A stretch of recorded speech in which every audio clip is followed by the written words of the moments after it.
नमस्कार, मैं हूं शम्स तहर खान और आप देख रहे हैं वारदात। 2019 की शुरुआत की बात है।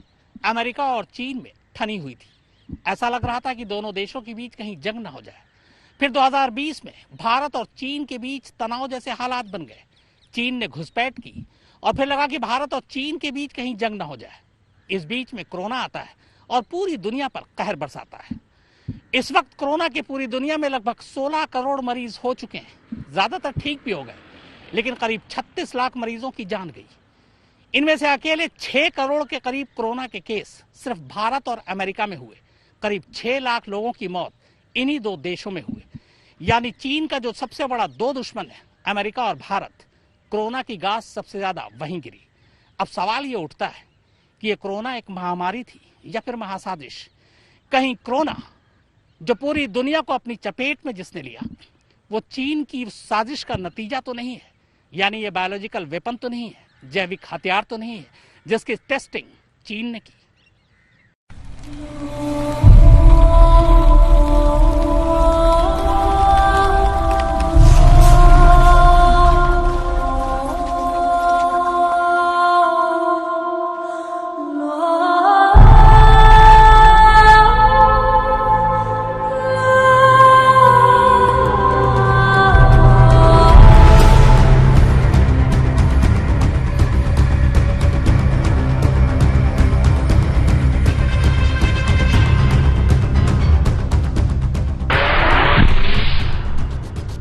क्या कोरोना चीन के बायोलॉजिकल वेपन का हिस्सा है?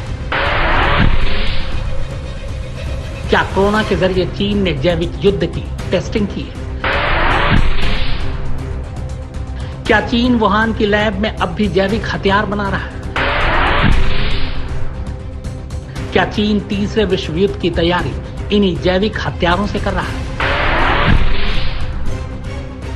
अमेरिकी खुफिया एजेंसी का भूचाल ला देने वाला खुलासा, पीएलए से जुड़े वैज्ञानिक और हथियार विशेषज्ञों का भी दावा।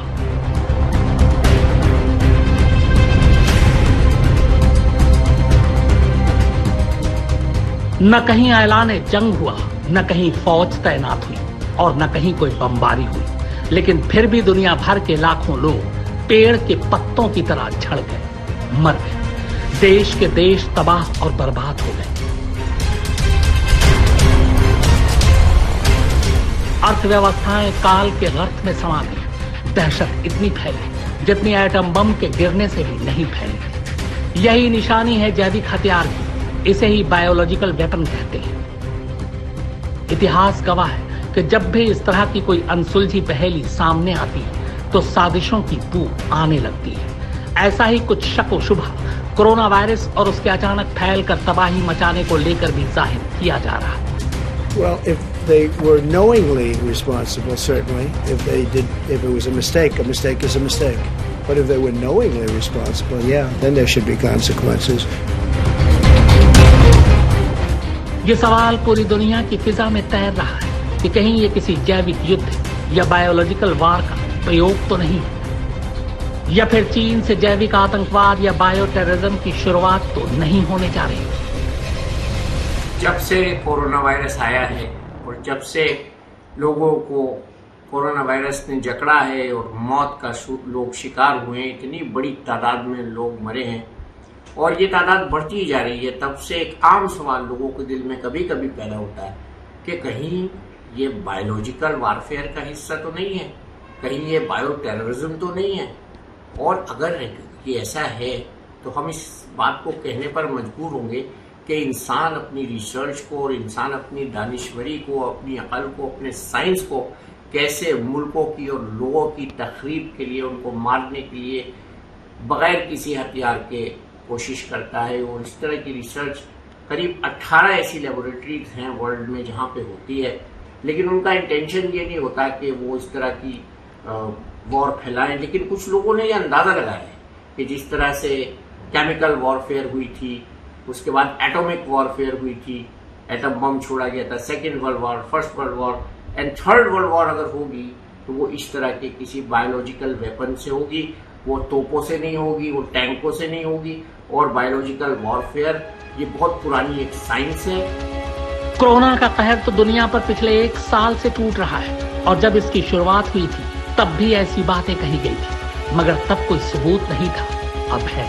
सबूत के साथ ही ये दावा किया जा रहा है कि चीन के वैज्ञानिक वर्ल्ड वॉर 3 की तैयारी करने के लिए जैविक हथियारों को बना रहे हैं और ये तैयारी 1-2 साल से नहीं बल्कि चीन में पिछले 6 सालों से चल रही है। अमेरिकी खुफिया एजेंसी की रिपोर्ट में खुलासा हुआ है कि वर्ल्ड वॉर 3 के अन्वेषण और उसमें जीत हासिल करने के लिए चीन जैविक हथियार का सहारा लेगा।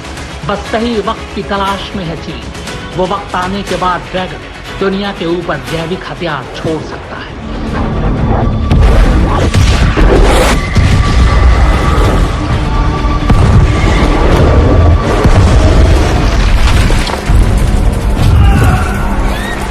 कुछ ऐसा ही तड़पता है आदमी जब जैविक हथियार का इस्तेमाल होता है। केमिकल हथियार से हमले का मंजर भी कुछ ऐसा ही होता है, लेकिन जैविक हमला इंसान को बुरी तरह बीमार कर देता है, चलती फिरती लाश बना देता है।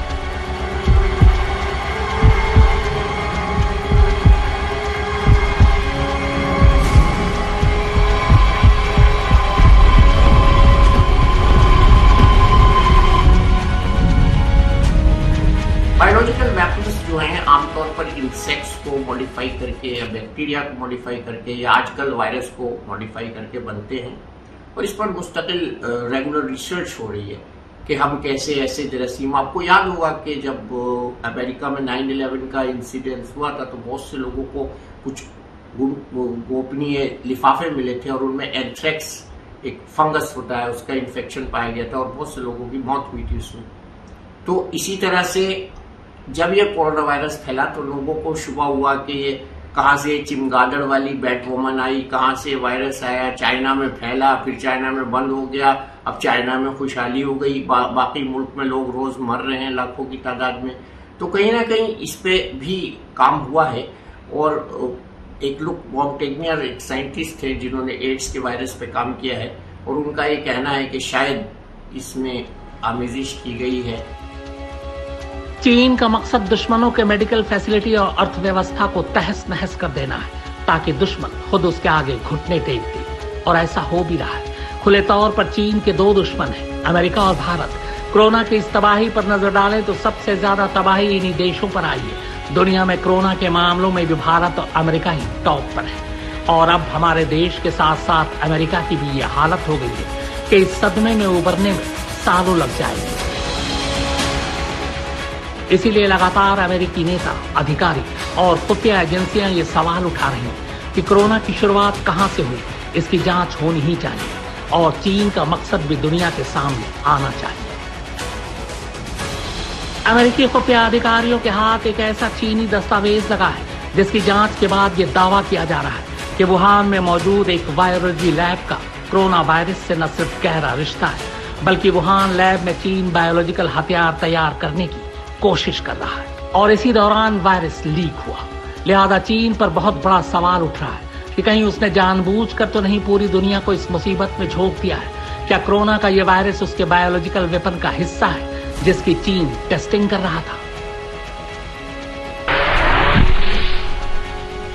चीन तीसरे विश्व युद्ध की तैयारी इन्हीं बायोलॉजिकल और जेनेटिक हथियारों से लड़ने के लिए कर रहा है। जीत के लिए उसके ये अहम हथियार होंगे। इसमें लिखा है कि वो बेहतर परिस्थिति कौन सी होगी जब बायो हथियार को जारी किया जाएगा और इससे दुश्मन के मेडिकल सिस्टम पर क्या प्रभाव पड़ेगा। चीन 2015 से ही सार्स कोरोना वायरस को सैन्य क्षमता के तौर पर इस्तेमाल करने की तैयारी कर रहा है। खुलासा करने वाली रिपोर्ट के 18 राइटर्स में पीपुल लिबरेशन आर्मी से जुड़े वैज्ञानिक और हथियार विशेषज्ञ भी शामिल हैं। पीएलए के वैज्ञानिकों और स्वास्थ्य अधिकारियों के इस डोजियर में बीमारी के साथ छेड़छाड़ कर एक ऐसे हथियार को बनाने की जांच का जिक्र किया गया है जैसा पहले कभी नहीं देखा गया।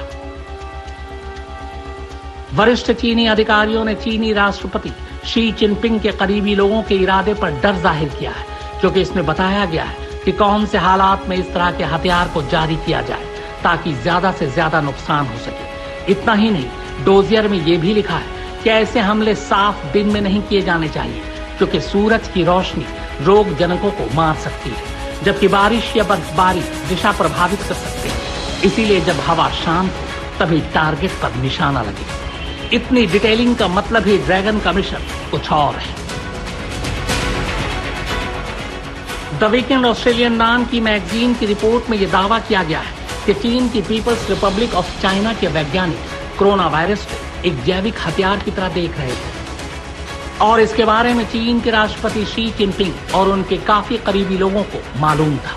रिपोर्ट में यह भी कहा गया है कि चीन इस कोरोना वायरस को मिलिट्री विकल्प के तौर पर देख रहा है, क्योंकि उसे लगता है कि अगला विश्व युद्ध बम बारूद से नहीं बल्कि जैविक हथियारों से होगा, जो एटम बम से भी ज्यादा खतरनाक साबित हो सकते हैं। अगर हम कोरोना के वायरस को बायोलॉजिकल वेपन मान लें तो मतलब तबाही अभी और भी है। बायोलॉजिकल वेपन कहर ढाने वाला सस्ता और असरदार हथियार है। ये वो हथियार है जो किसी मिसाइल, बम, गोली से भी कई गुना खतरनाक है। तो क्या कोरोना वायरस चीन के उन्हीं बायोलॉजिकल हथियारों में से एक है? क्या चीन अपनी प्रयोगशालाओं में कई और वायरस तैयार कर रहा है? जानकारों का मानना है कि ये कोरोना वायरस से कई गुना तेजी से फैलने में सक्षम होंगे और कई गुना ज्यादा जानलेवा भी। कुछ कागजात लीक हो गए थे चीन में और उनका तर्जुमा भी किया गया था बाद में। पीएलए के जो वहाँ के थे उनका कुछ लोगों ने देख के बताया कि इसमें इस बात का इशारा है कि कुछ गड़बड़ है, लैब से निकले हुए वायरस की तरफ भी इशारा हुआ। लेकिन जहां तक इस बात का सवाल है कि ये वॉरफेयर में ये कैसे बनते हैं बायोलॉजिकल वेपन्स, तो बायोलॉजिकल वेपन्स वायरस की जो नेचर है, उनका डीएनए है और उसकी जो स्ट्रक्चर है उसमें चेंज करके बनता है। वायरस के अंदर डीएनए होता है, एमाइनो एसिड का सीक्वेंस होता है। अगर हम उसको गलत अंदाज से रख देंगे तो वो वायरस नुकसानदेह हो जाएगा ह्यूमन रेस के लिए। और आप जैसे इसमें देख रहे हैं कोविड में कि किसी को पता ही नहीं था ये क्या क्या करता है, आज तक नई नई चीजें सामने आ रही हैं। तो ये बहुत ही एक हाई क्वालिटी रिसर्च में वायरसेस को मॉडिफाई किया जाता है, उनकी स्ट्रक्चर को चेंज किया जाता है, फिर उनको फैलाया जाता है। यहाँ मैं ये भी बता दूं कि अब गुंजाइश इस बात की भी है कि जिस तरह से लाशें बहाई जा रही हैं, ये कोरोना वायरस पानी के जरिए, नदियों के जरिए बहुत दूर तक चला जाएगा। हमने ये तो देख लिया है कि मल्टी स्टोरी अपार्टमेंट्स में ये वायरस एक फ्लोर से दूसरे फ्लोर तक चला जाता है। जानकारों का मानना है कि चीन हर वो कोशिश कर रहा है जिससे दुनिया की राजनीति को उसकी लैब से कंट्रोल किया जा सके। आपको याद होगा कि 2020 की शुरुआत में और कोरोना वायरस के आने से पहले अमेरिका ने चीन को चारों तरफ से घेरना शुरू कर दिया था। जंग जैसे हालात बनने लगे थे। भारत के साथ भी चीन ने घुसपैठ कराकर ऐसे ही हालात पैदा कर दिए थे। मगर तभी अचानक एंट्री होती है कोरोना की और ऐसा माहौल बन जाता है कि जंग तो छोड़िए, अमेरिका जीने के लिए भी जूझने लगता है।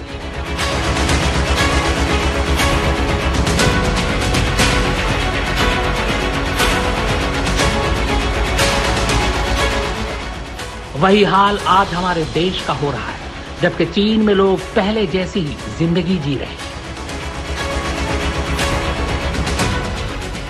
दुनिया में अभी तक जो जैविक हमले हुए हैं वो आमने सामने की जंग में हुए, मगर ये पहला मौका है जब जैविक हथियारों का इस्तेमाल चोरी छुपे किया जा रहा है। अब तक बैसिलस एंथ्रेसिस बैक्टीरिया को सबसे खतरनाक जैविक हथियार माना जाता है, जिसमें एंथ्रेक्स होता है। लेकिन अब जब वायरस से जैविक हथियार विकसित करने का ड्रैगन न सिर्फ ब्लूप्रिंट तैयार कर चुका है बल्कि टेस्टिंग कर रहा है, तो जाहिर तौर पर दुनिया का भविष्य बहुत ही डरावना और अंधकारमय नजर आने लगा है।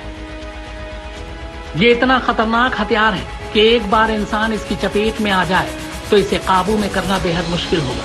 ये बंदूक से निकली गोलियां नहीं जो इंसान के जिस्म को छलनी करके शांत हो जाएंगी। ये बम, गोला बारूद नहीं कि एक बार दागने के बाद बेकार। जैविक अस्त्र वो हथियार है जिनसे मानवता त्राही त्राही कर उठेगी। बीमारियों का ऐसा हमला होगा कि इनसे उबर पानी में कई बरस लग जाएंगे। जैविक हथियार के हमले का इतिहास बहुत पुराना है। प्राचीन काल में दुश्मन के कुएं में जहर मिला देना भी जैविक हथियार से ही हमला था। दूसरे विश्व युद्ध के दौरान 1939 से 1945 के दौरान जापान ने चीन पर जैविक हथियार से हमले किए थे। 1939 में जापान ने रूस की पानी की लाइन में टाइफाइड के बैक्टीरिया छोड़ दिए थे। 1980 में इराक ने ईरान में रासायनिक हथियारों का इस्तेमाल किया था। कुर्दों के खिलाफ मस्टर्ड गैस और नर्व एजेंट का इस्तेमाल किया गया। 2013 में सीरिया के धौतु में रासायनिक हमले में करीब 1000 लोगों की मौत हुई थी। 2014 से 2017 तक सीरिया में रासायनिक और जैविक हथियारों का इस्तेमाल हुआ। जैविक हथियारों के चलते सीरिया में चंद दिनों में ही हजारों लोगों की जान चली गई। 2017 में अफगानिस्तान में लोगों के शरीर पर अचानक फफोले पड़ने लगे। जैविक हमले का तब आरोप लगा था। चीन के अलावा कई और देश भी हैं जो जैविक हथियारों के निर्माण में लगे हुए हैं। खुद अमेरिका भी इसमें शामिल है, लेकिन उसकी खूबी यह है कि उसे मिसाइल का मुंह दुश्मन की तरफ मोड़ना आता है। इसीलिए अमेरिकी प्रोपेगेंडा के मुताबिक चीन के अलावा जो देश केमिकल हथियार तैयार कर रहे हैं उनमें रूस और उसके अलावा उत्तर कोरिया भी शामिल है। अच्छे भले सीरिया और इराक को अमेरिका ने सिर्फ इसी बिना पर बर्बाद कर दिया था क्योंकि उसे शक था कि उनके पास भी जैविक हथियार है।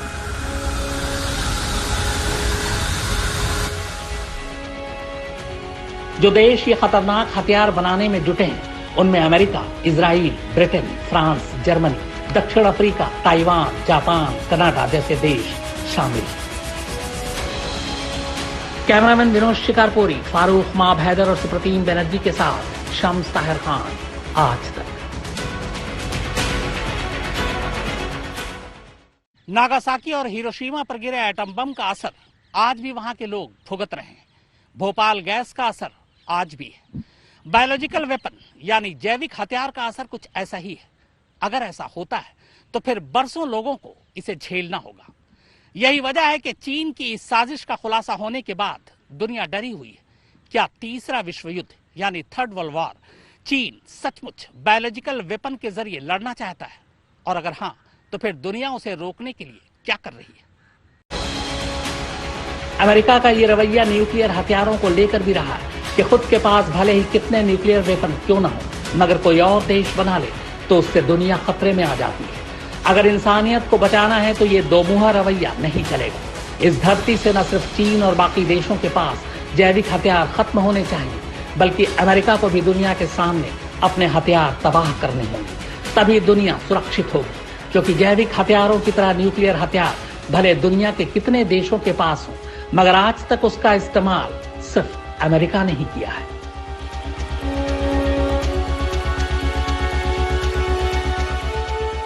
बहरहाल, जिस तरह हथियारों की रेस शुरू हुई उसका अंजाम बुरा होने वाला है।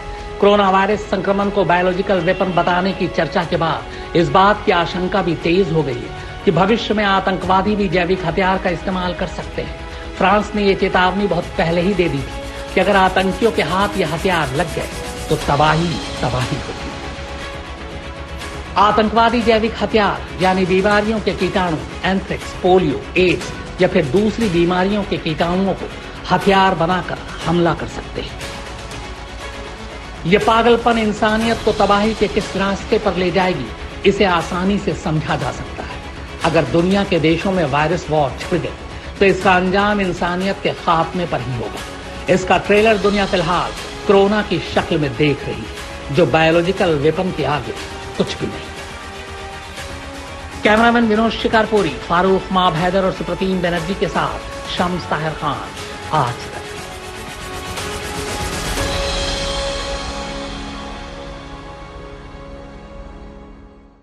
तो वारदात में फिलहाल इतना ही, मगर आज तक पर खबरों का सिलसिला लगातार जारी है।